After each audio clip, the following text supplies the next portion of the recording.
रवि एक 28 साल का सॉफ्टवेयर इंजीनियर है जो दिल्ली में रहता है। उसे डरावनी कहानियां पढ़ना बहुत पसंद था। अक्सर ये कहानियां उसे काल्पनिक लगती थी और उसे हंसी आती थी। अपने इस शौक के बावजूद उसने कभी किसी भूतिया जगहों पर जाना नहीं चाहा था। इस साल उसने अपनी छुट्टी में कुछ अलग करने का फैसला किया और अपने गांव रतौरी, जो मथुरा नगरी के पास है, वहां जाने का प्लान बनाया। उसका इरादा अपने चाचा सुरेश और भाई बहन को सरप्राइज देने का था, जिनसे वो बहुत सालों से नहीं मिला था। सुबह करीब 5 के आसपास रतौरी पहुंचते ही रवि गांव की अजीब खामोशी और लगभग सुनसान दिखने वाले माहौल से हैरान हो गया। उसने देखा कि ज्यादा घरों में 2 दरवाजे थे, एक बड़ा और उसके बाजू में एक छोटा दरवाजा था, और छोटे दरवाजे खुले हुए थे। जब वह शांत गलियों से गुजर रहा था, तभी उसे ये बात खटकने लगी, सुनसान माहौल को महसूस करते हुए। आखिरकार वो अपने चाचा सुरेश के घर पहुंच गया और छोटे दरवाजे से आंगन में घुस गया। आदत से मजबूर उसने अपने पीछे छोटा दरवाजा बंद कर दिया। जैसा ही रवि घर के अंदर गया, उसने अपने कजिन्स को आवाज दी, प्रिया, अमित, पहचानो कौन आया है? उसके भाई बहन मुस्कुराते हुए बाहर आ गए। प्रिया ने उसे गले लगाते हुए कहा, रवि भैया, हमने तो सोचा भी नहीं था कि आप होंगे। कितने साल के बाद आए हो? अमित ने कहा। अंदर आओ भैया, कैसे आना हुआ? बस ऐसे ही, तुम सबकी याद आ रही थी तो मैं चला आया। दोपहर और शाम की शुरुआत अपनी पुरानी यादें ताजा करते हुए बिताई। घर हंसी और बचपन की कहानियों से गूंज रहा था। ठीक शाम के 7 बजे एक तेज घंटी बजी। रवि ने पूछा, चाचा, ये घंटी किसके लिए है? सुरेश का चेहरा गंभीर हो गया। वो घंटी एक याद दिलाने के लिए है। हर मंगलवार की शाम ककुड़ा का भूत गांव में घूमता है। रवि ने हंस के कहा, सच में? एक और भूत की कहानी? मैंने सोचा था ये सिर्फ मनगढ़ंत कहानी होती है। सुरेश ने गंभीरता से सर हिलाया और कहा, ये अलग है। ककुड़ा एक ऐसा इंसान था जिसके साथ पिछले जन्म में गलत हुआ था और उसकी मौत एक श्राप में बदल गया जो इस गांव पर मंडरा रहा है। गांव वाले छोटे दरवाजे खुले रखते हैं उसे इज्जत देने के लिए। अगर कोई दरवाज़ा बंद रहता है तो ये ककुड़ा गुस्सा हो जाता है, फिर उस घर में घुसता है, किसी एक मर्द को देख के दर्दनाक मौत का श्राप देता है। उस घर का मर्द दर्दनाक मौत का शिकार बन जाता है और उस इंसान की मृत्यु आने वाले 13 दिन के अंदर होनी निश्चित है। रवि ने हंसकर कहा। चाचा, आप भी ना, ये सिर्फ एक कहानी है। तभी एक तेज हवा ने घर को हिला दिया और एक भयानक एहसास ने माहौल को भर दिया। पहले का सुहाना माहौल अब डरावना हो गया। प्रिया की आंखें बड़ी हो गईं। ये क्या हो रहा है? एक जोर की चीख घर में गूंजी, क्योंकि वो छोटा दरवाजा जो रवि ने बंद किया था जोर से खुल गया। रवि की हंसी अब डर में बदल गई जब उसे एहसास हुआ कि ये कोई मामूली कहानी नहीं थी।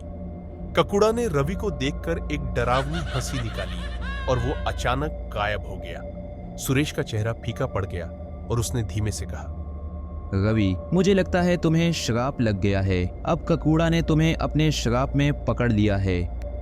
माहौल और भी भयानक हो गया और मौत का एहसास साफ महसूस हो रहा था। उस रात रवि को बुरे सपने आने लगे। अगली सुबह तेज बुखार पूरे शरीर पर फैल गया।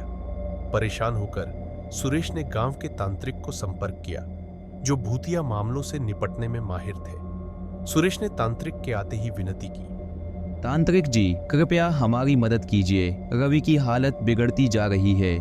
तांत्रिक एक प्रभावशाली व्यक्ति है। उन्होंने सर हिलाया और कहा, मैं अपनी पूरी कोशिश करूंगा। देखते हैं हमें किस चीज से निपटना है। उन्होंने ककुड़ा की आत्मा को पहचाना और उसे हराने के लिए अनेक प्रकार के यज्ञ प्रारंभ किए गए। उन्होंने तावीज, पवित्र धागे और मंत्रों का इस्तेमाल किया। उनकी कोशिशों सब नाकामयाब होने लगी।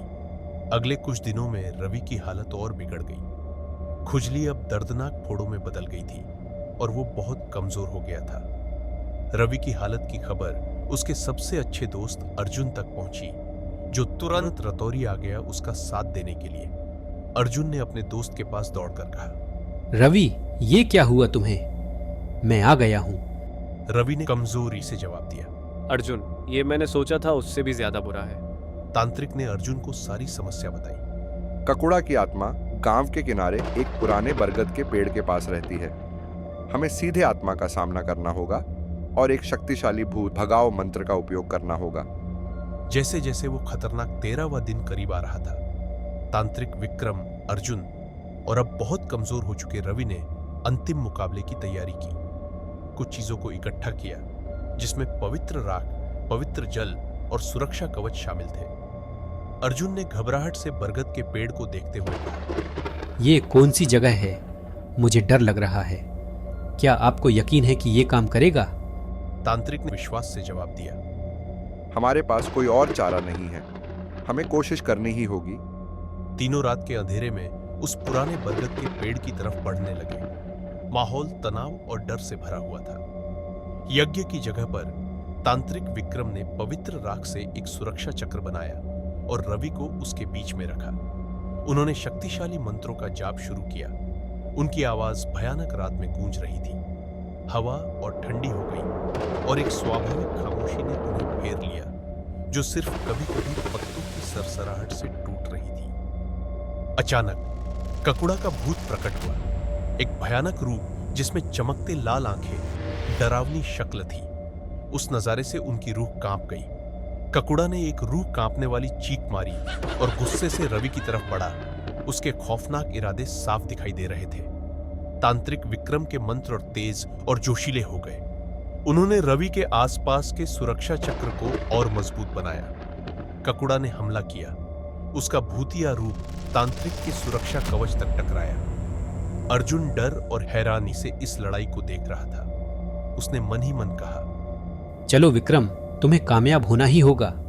रात भयानक आवाज और शक्तिशाली भूत और तांत्रिक के बीच की जबरदस्त लड़ाई से भरी हुई थी। अनुष्ठान अपने चरम पर पहुंच गया जब तांत्रिक विक्रम ने अपनी पूरी ताकत और आध्यात्मिक शक्ति से रवि और गांव को हमेशा के लिए छोड़ने का आदेश दिया। विक्रम ने चिल्लाया, इस जगह को छोड़ दो ककुड़ा। उनकी आवाज रात में गूंज गई। ककुड़ा की गुस्से और निराशा की चीखें सुनाई दी। एक ऊर्जा के विस्फोट के साथ तांत्रिक विक्रम ने भूत भगाओ मंत्र पूरा किया और एक जोरदार धमाके के साथ ककुड़ा की आत्मा गायब हो गई। भयानक माहौल शांत हो गया। रवि की हालत ठीक होने लगी और उसका बुखार उतर गया। जब रवि अगली सुबह उठा तो उसने पाया कि उसके शरीर पर अब कोई फोड़े या खुजली नहीं थी। उसे यह सब एक सपना लगा, लेकिन यह डरावना अनुभव उसकी याददाश्त में हमेशा के लिए रह गया था। रवि ने सभी लोगों के आभार माने। तुम सबका शुक्रिया। मैंने कभी नहीं सोचा था कि मैं ऐसी किसी चीज पर विश्वास करूंगा। गांव और रवि श्राप से मुक्त हो गए थे। रवि ने खुद से वादा किया कि वो कभी रतौरी नहीं लौटेगा। भूतिया दुनिया के इस सामने ने उसके विश्वास को जड़ से हिला दिया था और उसे पता चला कि कुछ कहानियां सच्ची होती हैं। ककुड़ा की ये कहानी आने वाली पीढ़ियों के लिए एक चेतावनी की तरह रहेगी।